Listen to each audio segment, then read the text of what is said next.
Hello, and welcome to the second episode of Let's Learn Blades in the Dark. In this episode, we will be focusing on the action roll. So the action roll, as we mentioned in the last episode, is one of the main rolls that you do in Blades in the Dark. It involves a 6-step process. The first step is that the player states their goal, or their character's goal. What do they want to achieve? The second is that the player chooses the action rating they would like to use. So basically, what approach and what action rating, which is similar to a skill in some other games, do they use in order to achieve their goal? Next, the GM sets the position. So what position is the character in? Is it a controlled position, a risky position, or a desperate position? And what is the effect of their action in achieving their goal? Is it a great effect, a standard effect, or a limited effect? The GM also decides the effect level. Then you check to see what bonus dice are relevant to the roll. And finally, roll the dice and judge the result. So see how the result fits into the fiction based on the goal, the action rating, the position, and the effect level. All right, so let's get into it. In this episode, we'll be talking about the first 3 steps of the process. So, with the action roll, you call for an action roll as the GM when a PC does something challenging. And their action is considered challenging if there's an obstacle to their goal that's dangerous or troublesome in some way. So, if there is no obstacle that's dangerous or troublesome in some way, they just get to do the thing without making a roll. And this is similar to in, say, the Burning Wheel, the principle of roll dice or say yes, right? So, if you're considering, should I have the player make a roll, ask yourself, would I just let them do it because there's no serious obstacle? In that case, let them do it. Otherwise, make an action roll.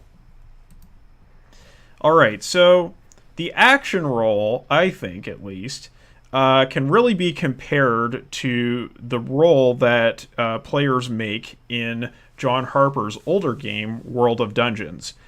World of Dungeons is a game that was released alongside Dungeon World.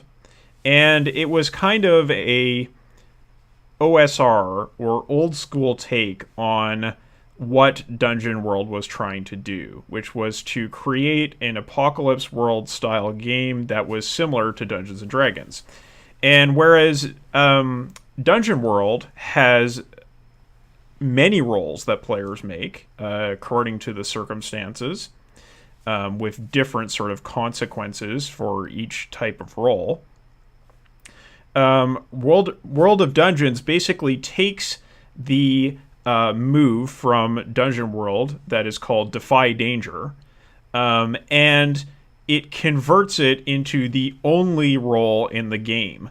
And it's when the players do something risky, they make a roll. That's the principle of World of Dungeons. So it's a very simple game. It fits on only 3 pages. So every risky situation in the game is resolved with the same roll procedure. So you may notice that this is also the way that Blades in the Dark works with the action roll. So it might be fair to call this game Advanced World of Dungeons in some way. And if we look at the lineage of Blades in the Dark, we can see, and this is obviously simplification, there's many influences going all kinds of directions here, but we can see that, in the past, there was Apocalypse World. Apocalypse World was adapted into Dungeon World, which I just mentioned. which was adapted into World of Dungeons, which I also just mentioned. And then from World of Dungeons, we get Blades in the Dark. So Apocalypse World introduces Act Under Fire as a move to resolve kind of all-purpose risky situation. Dungeon World adapts that into Defy Danger. World of Dungeons goes for its singular role. And then Blades in the Dark adapts that into the action role. This is a contrast of a different sort of path of game evolution that forks off of Apocalypse World, and which you can see in a lot of what are called second-generation PBTA games. Those games, instead of going for a single action role, tend to blossom and proliferate into many different kinds of moves, which have different particular ways of resolving situations. And even the second edition of Apocalypse World tends to fall under this sort of design ethos instead of the way that Blades in the Dark went. So there's quite a bit of divergence between Blades in the Dark and the way that most newer PBTA games seem to be going. So if we think a little bit more about the design of Blades in the Dark, we can ask ourselves, what are the gameplay effects of having only one action move, right? So this Blades in the Dark is quite unusual in taking this approach. So why would we take it? And what are the effects of doing that? How does it contribute to the game as a conversation? Remember, that's the main overriding principle of Blades in the Dark, that the game is a conversation. So how does this use of the action roll to resolve every kind of action, every kind of risky or troublesome situation that the characters get into, and obviously because they're daring scoundrels, they're going to get into a lot of those. How does that contribute to the conversation? The game is a conversation. And then finally, how do the other roles and systems supplement the action roll? Why are they there? So again, the action roll, because it handles all the action in the game, and this is basically an action game, can be considered the primary role system in the game, and the other numerous roles and systems in the game are supplementary to it. So why are they all there? Why are there so many supplementary systems in Blades in the Dark to the action role when a game like World of Dungeons doesn't really have much in the way of that? So, things to think about as we go through the next section of this video and the videos following that. Alright, so let's get into the action role itself. So step one, as we mentioned, the player sets a goal. So the goal is the concrete outcome your character will achieve when they overcome the obstacle at hand. Okay, so examples of this: I want to get into the manor house, or rough him up so he'll do what you want, or do what I want. So that's what the player might say. So what does the player want? The player wants to get into the manor house, or the player wants to rough up their opponent. That's the goal. Next, we move on to the action rating. So which action rating will the player use? So the player chooses the action rating. The GM does not get to call for a certain action rating that the player uses, which is a significant difference between Blades in the Dark and, say, Apocalypse World or Dungeon World. The player then declares their approach and which action rating it applies to. So, whether the approach corresponds to the action rating is decided by player-GM conversation. And if we want to look at some examples, because this is all very technical language, it might be a little bit hard to grasp. Enter the tower by climbing with Prowl. So, what is the goal? The goal is to enter the tower. What is the approach? It's climbing. And what is the action rating? It's Prowl. So in the text of the game, it doesn't talk very much about the approach, but this is language that I've borrowed from some other games in order to try to clarify the different components of what is going on in this move, or in this step of the action roll.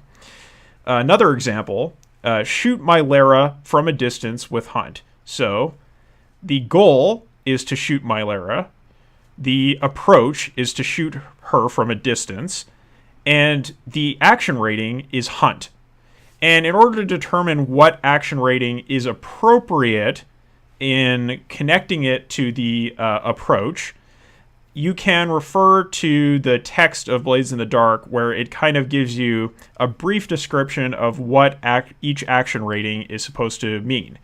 So this is similar if you've ever played Dungeons & Dragons. If you are the DM in that game, and you need to decide which saving throw you want a PC to make, you just look at the description of like Constitution, Wisdom, Intelligence, Charisma, etc., and see which one is most appropriate for the situation. So the way you decide which action rating is valid, given the approach, is similar. You look it up in the book, see what it says, and make a judgment call in conversation between the player and the GM whether it fits. So the GM cannot decide which action rating the player uses, but they can say, I don't know, I don't think that one's valid. Like I don't think you can sway someone into blowing their head off in this situation or something like that. You have to refer to the fictional positioning, and you have to refer to the text, and you have to have a conversation between the players and the GM before you can move on to the next step. And then we get to step 3, which is setting position. So the GM sets the position. This is not the player's responsibility. It is the GM's responsibility. So there's 3, as I mentioned, 3 positions that the action role can have. They can be controlled situations or controlled position, risky position, or desperate position. So controlled is the most secure, desperate is the least secure. And this is based on the action rating's plausibility as a way to overcome the obstacle. So if the goal is to climb the tower, and if we just go back here a moment, climb a tower with Prowl, okay, maybe that's totally reasonable. Maybe the tower is very short, and that wouldn't pose any problem. There's no weather conditions or anything like that that would impede that approach. However, if the tower is covered in spikes and is watched by many guards, and all these other kinds of obstacles are involved, then using that approach, using that action rating, may be somewhat implausible, which would put the player in a worse position. Maybe they're in a desperate position instead of a controlled or risky position. And discussing the position fleshes out the situation. So, in the give and take between the player and the GM, there may be details expanded or introduced into the situation that gives both the players and the GM a better sort of mental image of what the fictional positioning is in this situation. So this is a main point where the game as a conversation really plays a big role.